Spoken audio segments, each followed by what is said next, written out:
I concluded. First of all, iconic means I stand out from the crowd. Here's the crowd, I'm here. I'm different. And here's the key point. Here's why it works for everybody. You only have to be different for your audience. You don't have to be different for the entire world. But for your audience, who you care about, who you're marketing to, your customer segment, if you like, in your business, your training business, you know, it's just that audience you defined as rich city professionals who great in suits and hopeless out of them, whatever you say it is. You just need to be iconic in that audience, a symbol of excellence for that audience, to which other suppliers who are supplying to that audience really wish they were as good as you. Okay, that's what being iconic actually means. And I say you can tell you're iconic when people start to evangelize about you. So when people you're giving your 2-minute pitch to go out and tell the world about you, you're starting to become iconic at that point. And people do meet you, go out and Lazo, you know, in your personal training. People who meet you go and meet this guy, you know, and that's how you recognise it.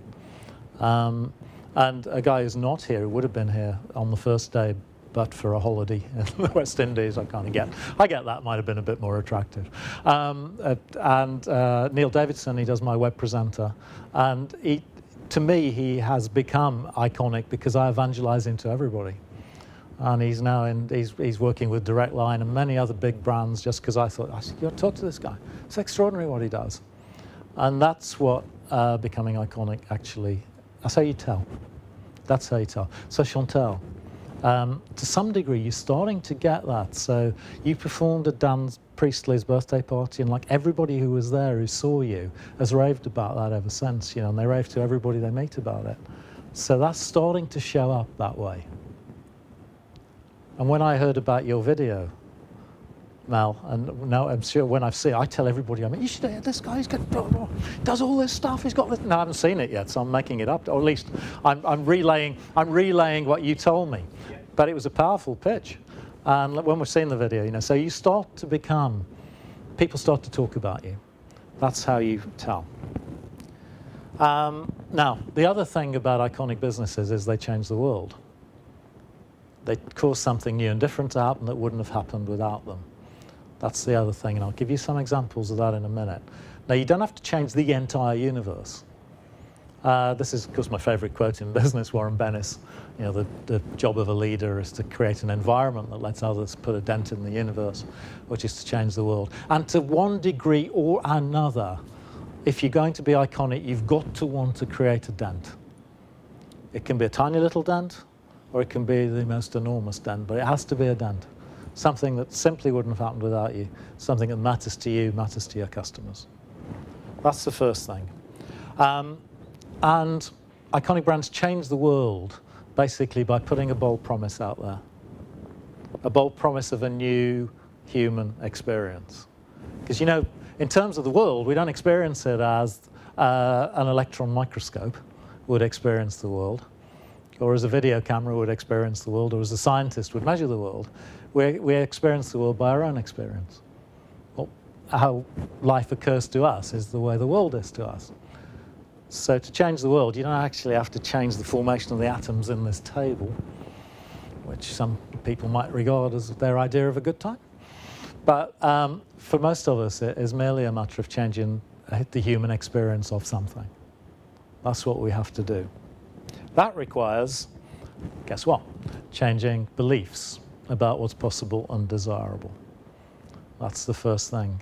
Almost any change in the world starts with a shift in belief about what's possible and desirable. If you want an example of that, how long have the Middle East dictatorships stayed stuck and it's not desirable or possible for any change to be made here? And the second anybody shifted that belief a minute amount, they started to fall instantly. So now, there's something then that is missing in most revolutions. So revolutions change beliefs and happen instantaneously, then disappoint because they don't have that. So you've got to, as well as shifting a belief which starts to move people your way, you've got to have a structure to implement what your promise is. So, Lazo, I'm going to go back to you again. So, in your personal trainer business, in your pitch, you created a desire that was latent. You created the desire to have a great body for somebody who was rich and worked in a suit. And the second they heard you say that, a radical body transformation in 12 weeks, wow, yeah, they got that.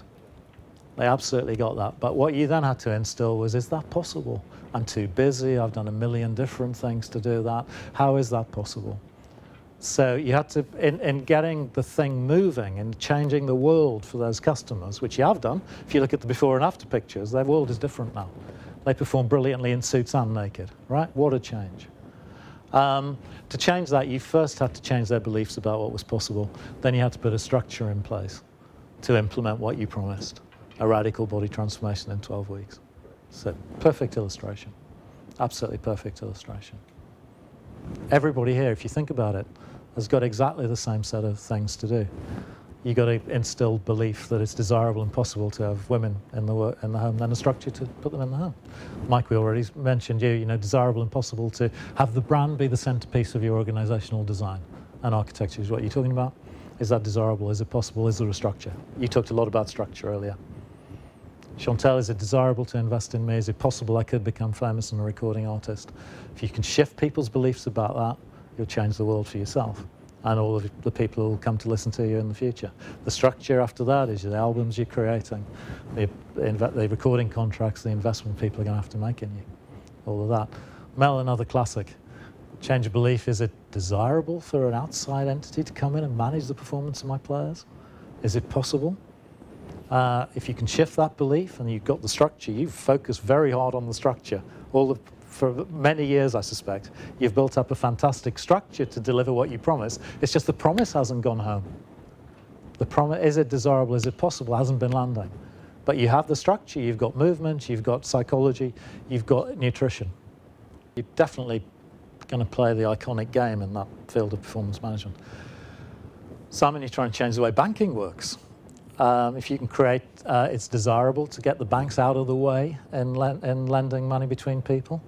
It's a big issue for peer-to-peer. Is that desirable? All the issues you got in your pitch about how do you handle credit when people lose their money, are people going to ever trust us to lend money to other people, all of that, that's shifting what beliefs about what's possible. And desirable, I mean, it's both really. Is it desirable to take the banks out? The regulators say no. The reason we've got banking regulation is to protect savers. You know, you've got all those issues of having to shift beliefs about what's desirable and what's possible. And so that's really what the big problem has been for peer-to-peer lending. And then the structures haven't been great either.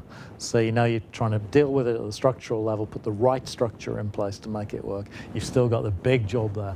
But what a world-changing event that would be. I mean, all of the peer-to-peer lenders were seeking to change the whole world of financial services in a really fundamental way for millions of people. So, you know, big iconic game. And Lazo, if I come back to you and we look at the confectionery business you're looking at, that's trying to change what's desirable and possible in confectionery, basically. Is it desirable to eat confectionery that tastes great and is healthy? I think and that can be very iconic for millions of people. Change the world. You know, if everybody started eating a healthy confectionery as opposed to unhealthy confectionery, that's a big shift in the world as well. So you're all up to changing the world for your customers in one way or another. A global icon is going to make a big dent in the world for vast numbers of people. So if I take Apple, you know, basically with the iPod, changing people's beliefs about what was desirable and possible with technology. It could be a fashion item, it could be really easy to use, it could be a beautiful piece of design. And actually there was another belief they were changing at the same time, which was Apple could be successful having been almost bankrupt. So changing a lot of beliefs, and obviously fundamental iconic brand of the digital age, I think. Maybe Facebook. But Apple and Facebook and Google, you know, fight it out between them. Three great global icons there. And they've basically changed the world for huge numbers of people. No doubt about that. But you can be iconic locally by changing the world for a handful of people, which some of us around here are trying to do. And you'd be anything in between. So Mercury, Firstdirect, Egg, well, let's take Firstdirect and Mercury. They were iconic in the UK. For probably 10 to 15 million people were aware of them as an iconic brand. So it's kind of middle ground. Egg, I think, got iconic globally, although it didn't really operate globally, just because it was always in the top 10 of internet brands worldwide in the period of the dot-com boom. So it had an impact everywhere as a consequence of that. So it affected the way people thought about internet and banking, probably around 100 million people. So you can be anywhere from the billions that Coca-Cola, Apple, Google, Facebook affect, down to 20 people in your market. If you are the standout brand for them, the symbol of excellence to which others aspire, that's absolutely fine. And when I'm looking at how big an idea could be, it's not that ideas have to be big, but the way I assess how big an idea could be is how big a shift in reality is it likely to make for how many people. Multiply those two together and you get the size of an idea. That's why your idea is so big. It's a huge shift in reality for a lot of people. You know, this healthy, beautifully tasting confectionery. It's a very big idea.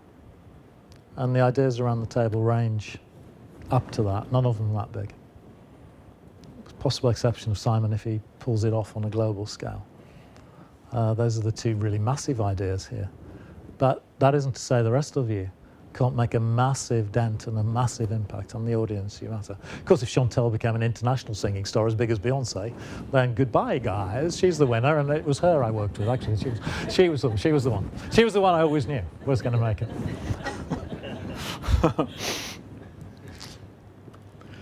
Okay, now benefits of becoming iconic, whether you become iconic globally, regionally, locally, or micro-iconic.